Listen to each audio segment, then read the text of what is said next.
ulam ko guys.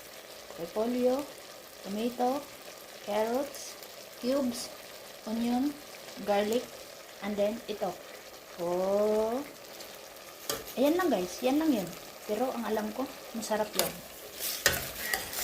Diba?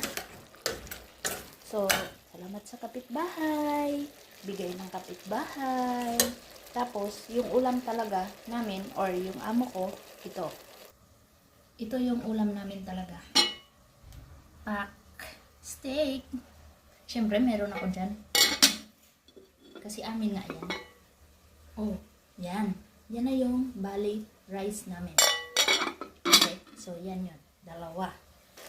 So ito, pabonus na lang to. Kasi nga, papapakin ko yan. Masarap kasi ang repolyo. As in.